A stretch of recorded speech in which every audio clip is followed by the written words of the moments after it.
I'll be speaking on subtle macular pathologies that can influence the final outcome in patients who have undergo very good, excellent cataract surgery. And I would like to emphasize the importance of a thorough preoperative workup, a very good counseling if you detect a posterior segment pathology, and the management options in these patients.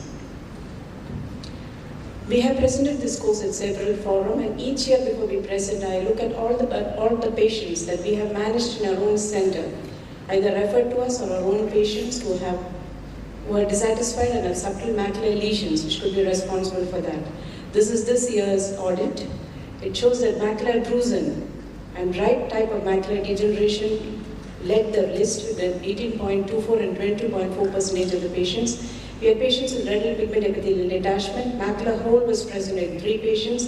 Vitreomacular traction in 7, epiretinal membrane in 4, photic retinopathy in 2, and undetected diabetic retinopathy, cystoid macular edema, IPFT, and surprisingly, central areolar choroidal atrophy in 2 patients. Let us look at a few case examples. This is a patient who has a fairly small stage 2 macular hole, and this patient could have done well. It had been detected preoperatively and managed by a single-stage phagovitrectomy or even a 2-stage procedure. Ultimately, the patient did do well and regained a vision of 6 by 12. He underwent a macular hole surgery with an internal limiting membrane flap, which was repositioned back into the hole, and he did well postoperatively. And the picture showed that I'm using autologous blood to stain the ILM and peel it. This is another example of a 68-year-old patient who was referred for evaluation of less than expected visual recovery after cataract surgery. He has a lamellar macular hole and an epiretinal membrane, which is definitely very difficult to pick up when you view the fundus through the hazy media for the cataract, and can be easily picked up if you do a preoperative optical coherence tomography. This patient was observed and for progression of metamorphopsia, and if it occurs, he will be operated on. This is a patient who definitely required a single-stage procedure, phagovitrectomy and peeling of the internal limiting membrane and the epiretinal membrane. Surprisingly, at the time of surgery, we see that what is seen on top of the macular area is actually condensed vitreous in several layers. The patient is what is called a vitreochisis, and he did well postoperatively. I'm using transdermal acetonide to stain the posterior hyaloid face, and I'm peeling the various layers of vitreous from the surface of the macula.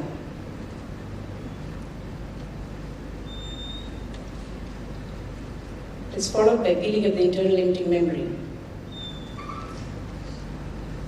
This is another example of a patient who had a cystoid macular edema postoperatively, which is occurring less and less frequently in patients. With in pseudophakic patients, the incidence being about 0.4% in a patient who has an uncomplicated phacoemulsification.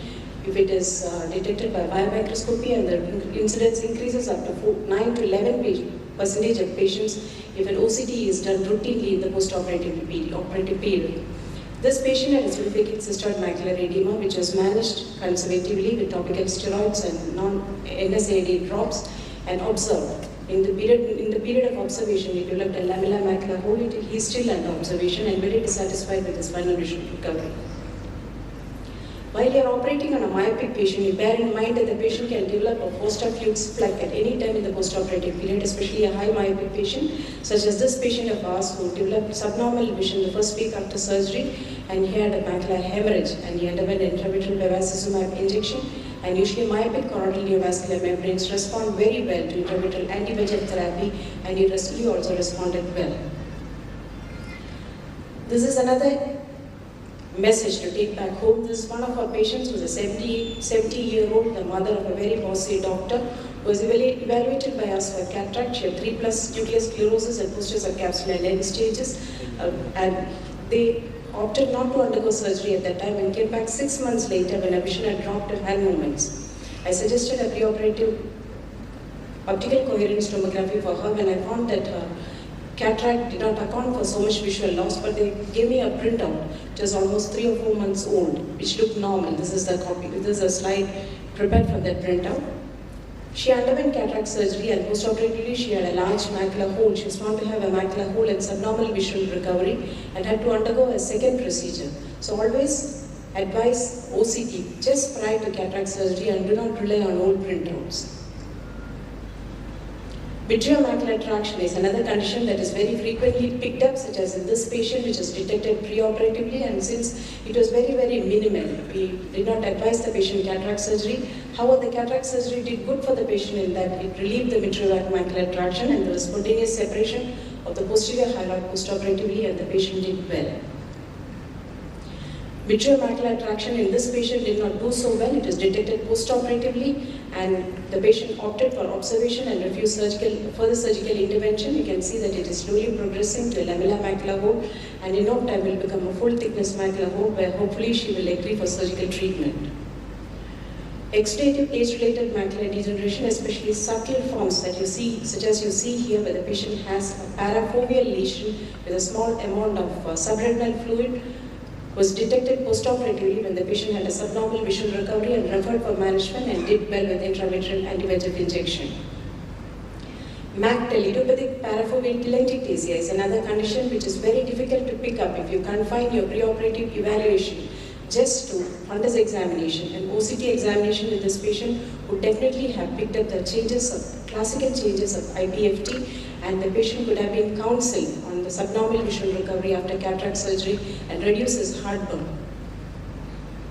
Undetected diabetic retinopathy is less frequently seen. It was very frequent preoperatively, and should you encounter diabetic maculopathy as seen in these patients, they have to be managed according to the standard guidelines.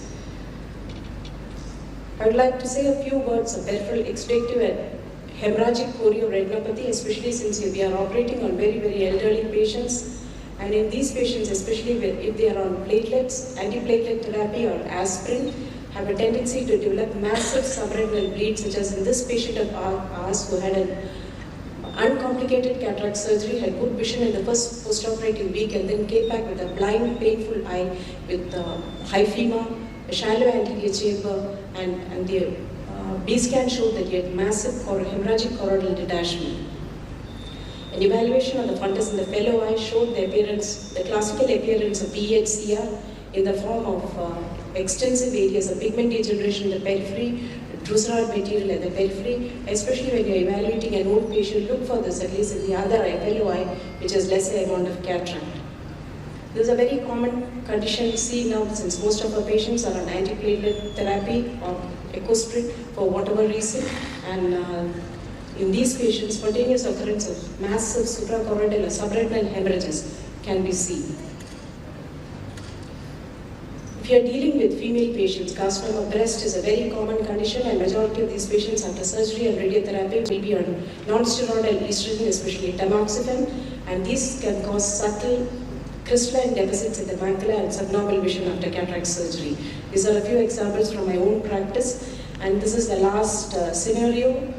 The patient complained saying that he's fine till I had my cataract surgery. When I see a lot of floaters, the cataract surgeon has actually done him a disservice by making his floaters clear. The floaters are always there preoperatively itself. It is just that he was not seeing them properly. There's a floaters group of patients, and where the floaterectomy should be a part and parcel of our armamentarium. In managing this patient is a matter of serious debate.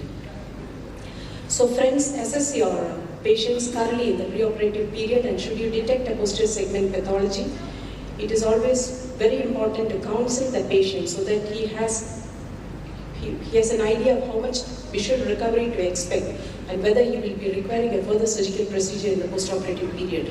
Listen to your patient carefully, and when the vision is being taken, also look for the presence of metamorphopsia, micropsia or macropsia, scotoma, etc. A color vision when you feel that the cataract does not correlate with the amount of visual loss the patient has, and relative pupillary defect, all signs pointing to a pathology at the back of the eye which may result in subnormal visual recovery. I thank you very much for your kind attention.